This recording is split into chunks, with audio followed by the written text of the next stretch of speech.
Interactive Whiteboard Essentials. I just want to make a making of these videos. You know how at the end of natural history programs sometimes they have another video showing you how it was made and how incredibly difficult it was and the terrible conditions they had to endure and wait a year to see something. I want to make a video here just showing you how easy this is and how you should think about doing this.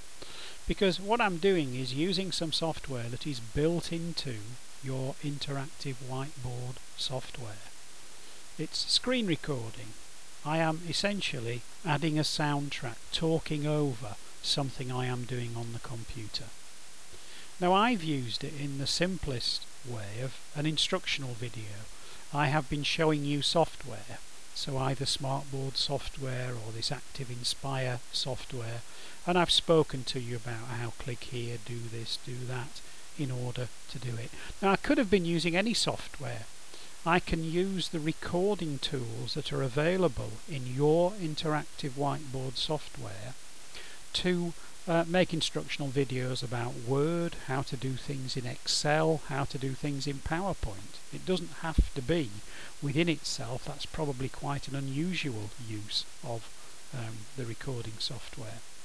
But it's even wider than that, because you can just talk over a web page. I can go off onto the internet and talk about City College Norwich's web home page and how to apply and show you what the steps are that you need to do. I can make a video that I can then share with my students. Or I might be talking about a particular image, or it might be a PowerPoint show and I'm showing a PowerPoint show. And I can then talk over my PowerPoint show and record that, so I can then share at a later stage and let students go through it in their own time if I wish. There's another quite interesting use of this recording software I've seen. Some staff at some colleges I've seen actually use it to give feedback to students on a piece of work.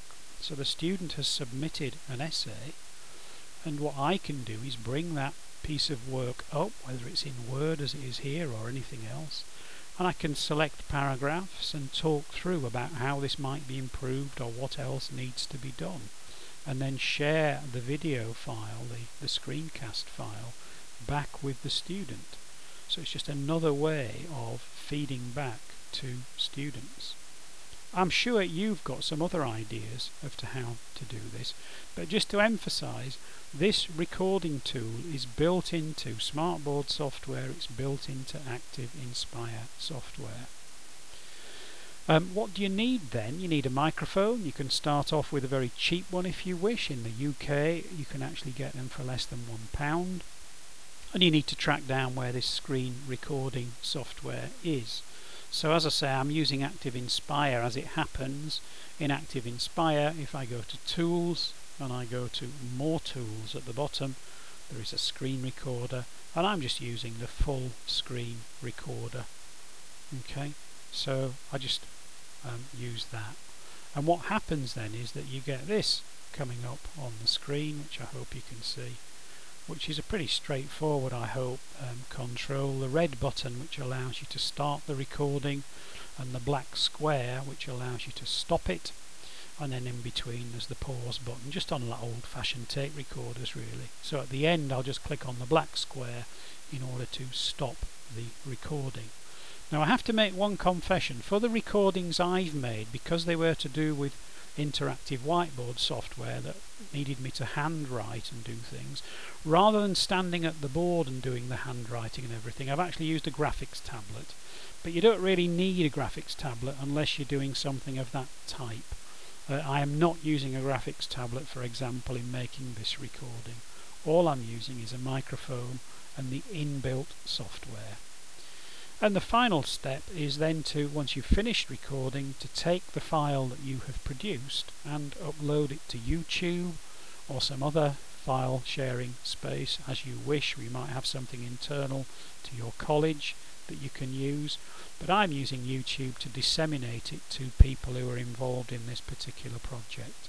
A YouTube account is free. If you have a Google account, you've already got a YouTube account as well. So what I'm saying to you is just step back a little bit from interactive whiteboard software and say to yourself, oh, screen recording, screen casting, you'll sometimes hear it described as. How might I use that for the benefit of my students?